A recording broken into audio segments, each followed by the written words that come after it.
বিক্রয় করা অত্যন্ত প্রয়োজন এবং টাকার ব্যবস্থা তারা করবেন বলে জানিয়েছিলেন।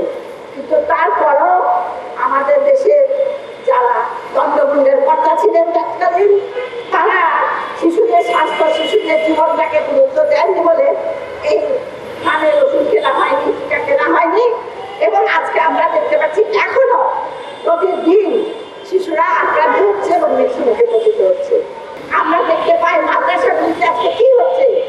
মাদ্রাসাগুলিতে আমরা দেখতে পাই সেখানে মেয়ে শিশু তো যৌন নির্যাতনের শিকার হচ্ছে, ছেলে শিশুরাও রেহাই পাচ্ছে না, তারাও যৌন নির্যাতনের শিকার। একটি দেশে কেন বহুমুখী শিক্ষা ব্যবস্থা থাকবে? একটি দেশের শিক্ষা ব্যবস্থা থাকবে একমুখী, বিজ্ঞান ভিত্তিক, আধুনিক, এবং সেই দিকে না দিয়ে আমরা একটা অন্ধকারের দিকে আমাদের ছেলে মেয়েদেরকে নিয়ে যাচ্ছি।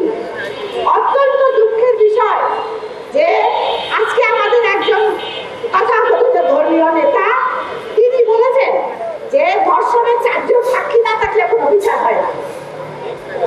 আমি নামটি বললাম না, তার ধর্ষণের 4 জন সাক্ষী রেখে কে কোন ধর্ষক ধর্ষণ করে, এটা কোন মধ্যযুগীয় কথা? আর সেই কথা তারা সামাজিক যোগাযোগ মাধ্যমে দিতে কেমন করে পারেন, সাহস পান? কেন আমরা যে তাদের আস্তানাগুলি গুড়িয়ে দিচ্ছি না? আপনাদের কাছে আমার প্রশ্ন।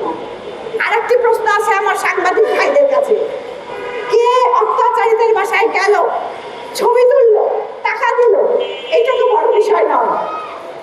আমি বিচার পেলাম কিনা সেইটা বড় বিষয়।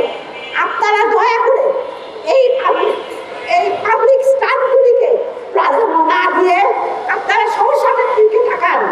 সমস্যাটির দিকে তাকিয়ে আপনার সেই সমস্যার বিরুদ্ধে, সমস্যার থেকে যারা আমরা বেরিয়ে আসতে পারি সেই ব্যাপারে আপনারা জনমত গঠন করুন। কে আপনার গেল পরিবারের সাথে দেখা করতে, সেখানে যে কত সাহায্য করলো, এটা নিয়ে এত মাতামাতি করার কিছু নাই।